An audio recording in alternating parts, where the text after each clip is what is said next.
स्वागत है आपका EasyS पाई के ऑफिशियल यूट्यूब चैनल पर, जहां हम क्लास 10 से लेकर 12 तक साइंस के टॉपिक को बहुत ही सिंप्लीफाइड वे में कवर कर रहे हैं।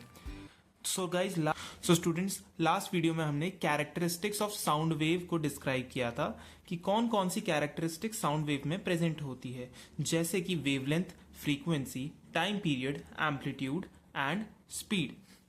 अब हम बात करने वाले हैं इस वीडियो में रेंज ऑफ हेयरिंग की, कि रेंज ऑफ हेयरिंग होती क्या है।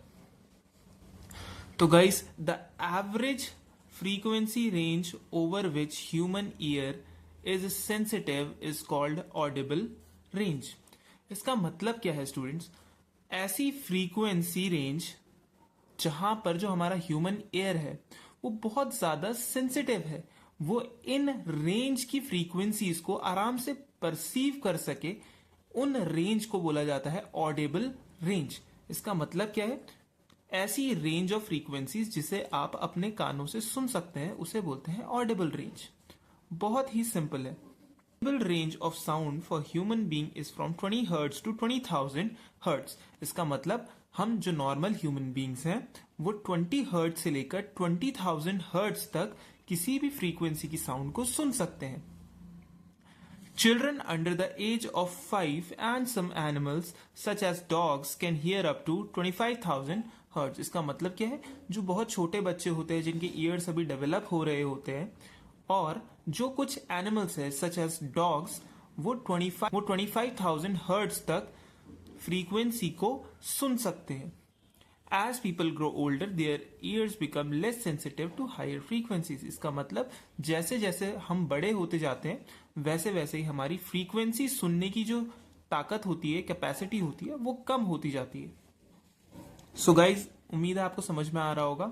अगर आपको समझ में आ रहा है गाइज, तो प्लीज इस चैनल को सब्सक्राइब करें, इससे हमारी बहुत हेल्प होती है और ये आपके लिए बिल्कुल फ्री है। और अगर आप हमारे ऑफलाइन कोर्सेज में इंटरेस्टेड हैं तो मैंने डिस्क्रिप्शन में फोन नंबर दिया है जहां से आप हमें कांटेक्ट कर सकते हैं। तो आगे बढ़ सकते हैं गाइस। साउंड जो होती है वो हमारी दो टाइप्स की होती है। First one is infrasonic and other one is ultrasonic sound. देखिए, इंफ्रासोनिक साउंड क्या होती है, ये किस तरीके की साउंड है? The sound of frequencies lower than 20 hertz are known as infrasonic sound और इंफ्रासाउंड। इसका मतलब क्या है? इसका मतलब ये है स्टूडेंट्स कि जो फ्रीक्वेंसीज 20 हर्ट्ज से कम होती हैं उन फ्रीक्वेंसीज ऑफ साउंड को कहा जाता है इंफ्रासोनिक साउंड्स और इंफ्रासाउंड्स। और ये जो साउंड्स हैं इनको ह्यूमन बीइंग्स नहीं सुन सकते हैं गाइस। सो आई होप आपको क्लियर हुआ होगा। इंफ्रासोनिक साउंड्स ऐसी साउंड्स जो 20 हर्ट्ज से कम की होती हैं उन्हें बोलते हैं इंफ्रासोनिक साउंड और इंफ्रासाउंड। आगे बढ़ते हैं guys. What are ultrasonic sounds? Ultrasonic sounds क्या होती है? The sounds of frequencies higher than 20,000 hertz is called ultrasonic sound। इसका मतलब जो हमारी हेयरिंग रेंज से भी बहुत ज्यादा की नॉइस होती है या बहुत ज्यादा की साउंड होती है उसे बोलते हैं हम अल्ट्रासोनिक साउंड। इन टाइप की साउंड्स को भी हमारे ह्यूमन ईयर्स परसीव नहीं कर सकते हैं guys, which cannot be heard by human beings।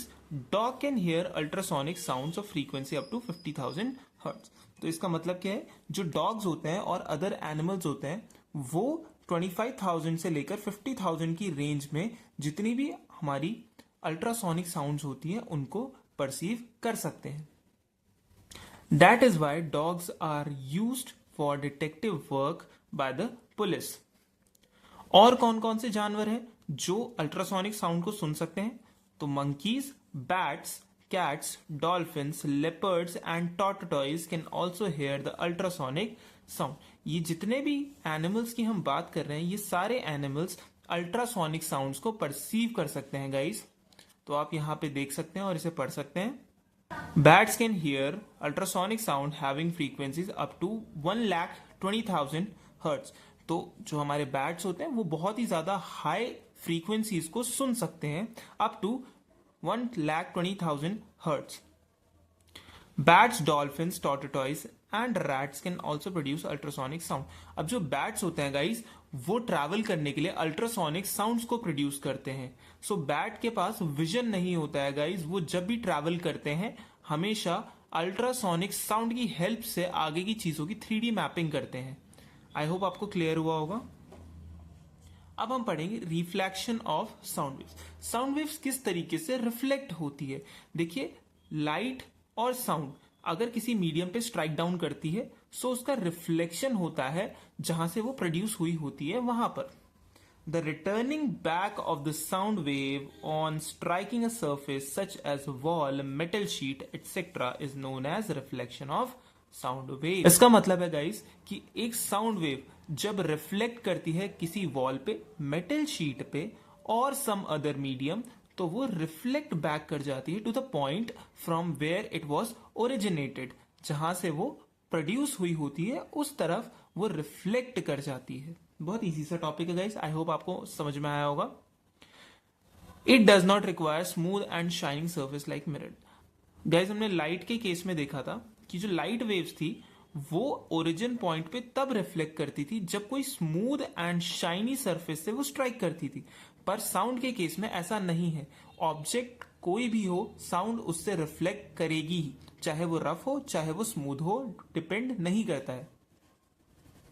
The only condition for reflection of sound wave is that size of the reflecting surface must be bigger than the wavelength of sound wave। इसका मतलब क्या है guys कि एक ही condition होती है reflection की कि जो साउंड वेव का साइज है वो छोटा होना चाहिए आपकी नॉर्मल रिफ्लेक्टिंग सरफेस से।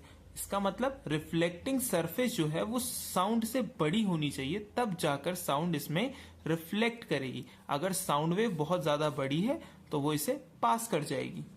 बहुत इजी है, आई होप आपको समझ में आया होगा।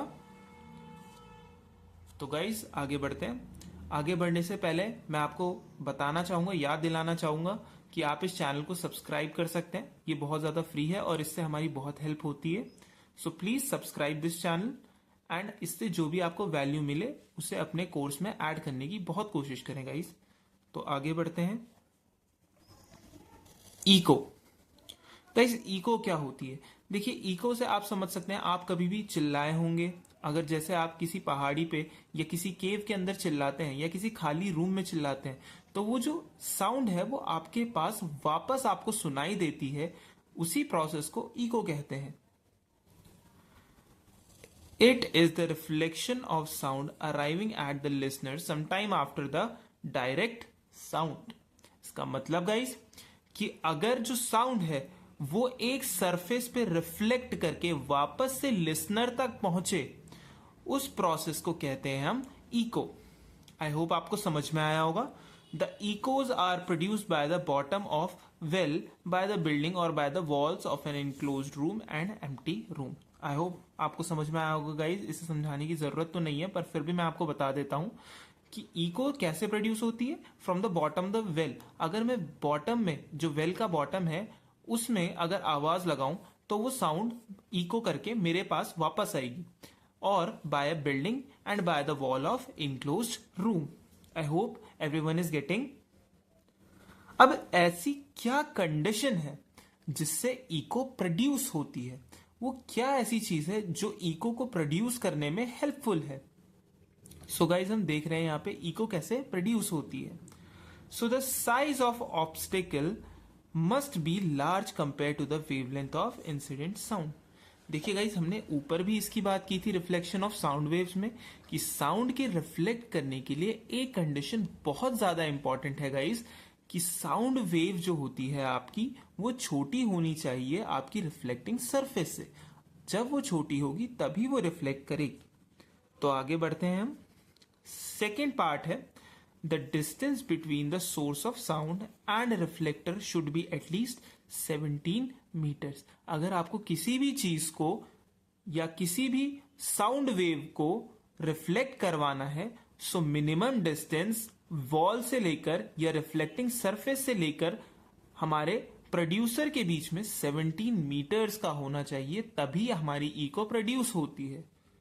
बहुत ही सिंपल सी चीज है, आई होप आपको समझ में आया होगा। थर्ड पॉइंट बोलता है, the intensity of loudness of the sound should be sufficient for the reflected sound reaching the ear to be audible. इसका मतलब कि हम इतनी तेज बोलें कि जो हमारी साउंड वेव है वो हमारी रिफ्लेक्टिंग सरफेस तक पहुंचनी चाहिए। अगर हमारी साउंड रिफ्लेक्टिंग सरफेस पे पहुंचने से पहले ही अपना एम्पलीट्यूड लूज कर दे, वो जो साउंड वेव है वो रिफ्लेक्ट नहीं करेगी, मतलब वो इको नहीं करेगा। सो इको करने के लिए हमें वॉइस को उस इंटेंसिटी पे रखना पड़ेगा जिसमें वो रिफ्लेक्टर तक आराम से पहुंच सके। आई होप आपको अंडरस्टैंड हुआ होगा बहुत अच्छे से। The original sound should be of short duration. So जो हमारी ओरिजिनल साउंड है जो हम प्रोड्यूस करते हैं वो बहुत ही छोटे ड्यूरेशन की होनी चाहिए, तभी जाके इको प्रोड्यूस होती है। Now the production of echo. Echo किस तरीके से प्रोड्यूस होती है? इमेजिन करिए एक वाटर का पूल। अगर हम इस पूल में किसी रॉक को डालेंगे तो हम देखते हैं कि पानी में रिपल्स बनना शुरू हो जाते हैं हर डायरेक्शन पे। When one of the ripples hit the wall, you can see that the ripples bounces back from the wall. अगर ये जो पूल की वॉल पे ये रिपल्स अगर पड़ेंगे तो ये रिफ्लेक्ट बैक हो जाते हैं वापस अपनी ओरिजिनल पोजीशन में। साउंड भी इसी तरीके से काम करती है।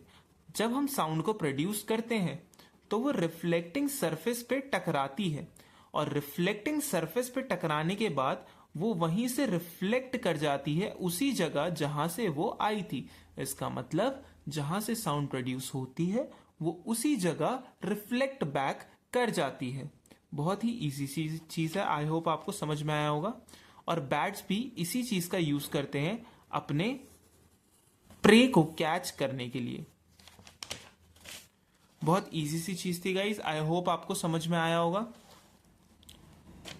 तो अब हम बात करेंगे एक्सप्रेशन फॉर इको। बहुत इंपॉर्टेंट टॉपिक है ये। So guys, expression for echo बहुत ही इंपॉर्टेंट टॉपिक है।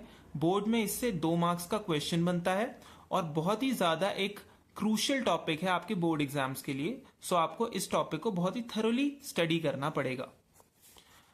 सो expression for echo is total distance travelled upon speed of the sound. So the time taken for echo is always equals to the total distance traveled by an echo.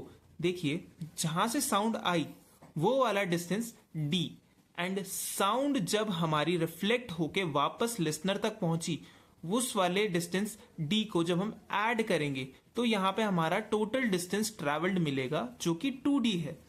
I hope आपको understand हुआ होगा। d plus d is equals to 2d होता है guys, जिस वजह से जो हमारा साउंड का डिस्टेंस है वो डबल हो जाता है। And upon the speed of sound, जब हम इन दोनों का रेशियो फाइंड आउट करेंगे गाइस तो हमें पता चल जाएगा कि किस टाइम पीरियड में या एक इको ने ट्रैवल करने में कितना टाइम लगाया और कितने टाइम बाद वो इको हमें सुनाई दी है। So t is equals to 2d upon v। बहुत ही इजी सा एक्सप्रेशन है ये। t is equals to 2d upon v। Guys आपको अच्छे से समझ में आया होगा।